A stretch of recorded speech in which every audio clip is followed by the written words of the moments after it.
যদি সেখানে গোসল করে তাদের গায়েও চুলকানি ঘটনা হচ্ছে। ওই নদীর মাটি দখল করে এই ভূমিদস্যুদেরকে এত নদীর পানি এত দূষিত হয়েছে, বর্জনে দূষিত বর্জনে যাচ্ছে।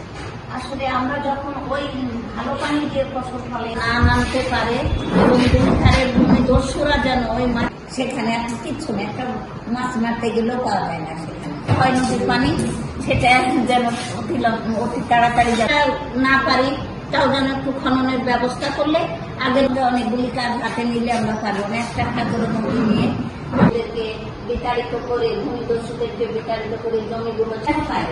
কে এগুলো করছে? এই মানুষগুলি হচ্ছে কি ভয় হবে, যেহেতু আইনকেও তো ভয় করছে না এখন, না আইন মানে কি। তো এটা আমরা একটু পরিষ্কার করে ইচ্ছা, এবং আমরা আরো যেন সুন্দর সুষ্ঠুভাবে আমাদের নদী অবস্থা 1985 সালে নির্মাণ করা হয় নদীর পাড় দিয়ে। দখল ভরাট বন্ধ করে সমন্বিত পুনরুদ্ধার মাস্টার প্ল্যান প্রণয়ন করা। এই মাস্টার প্ল্যানে কিন্তু এই যে জলাধার সংখ্যার যে জায়গাগুলো 12 মতো একটা নদী ধ্বংস হয়ে যাচ্ছে। সর্বঙ্গের সভাপতি আমাদের গ্রিন কোয়ালিশনের আহ্বায়ক নদী পরিবেশ, বিশেষ করে নগরে ইদানিং তো আরো বিশেষ করে বিসিক থেকে শুরু করে বেশ কিছু কলকারখানা হয়েছে।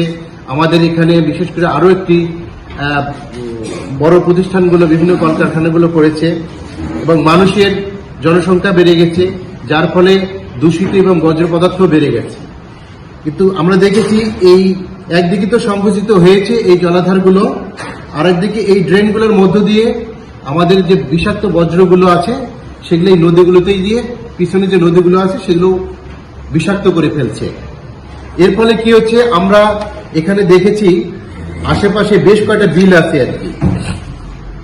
বিশেষ করে আপনারা দেখবেন, যাবেন আর কি আপনারা, বিশেষ করে রাজশাহী নগরের যে পাশে যে সাপমারার বিল আছে, বাগমারি বিল আছে, ভুগ্রইল বিল, পাইকরের বিল, বড়বাড়িয়া বিল এবং এমনকি কর্ণাহার বিল, এই যে দূষিত বর্জ্যগুলো আছে সেগুলো গিয়ে পড়ছে। এখানে হাজার হাজার হেক্টর জমি, কৃষি জমি নষ্ট হয়ে গেছে, সেখানে ফসল ফলতেছে না।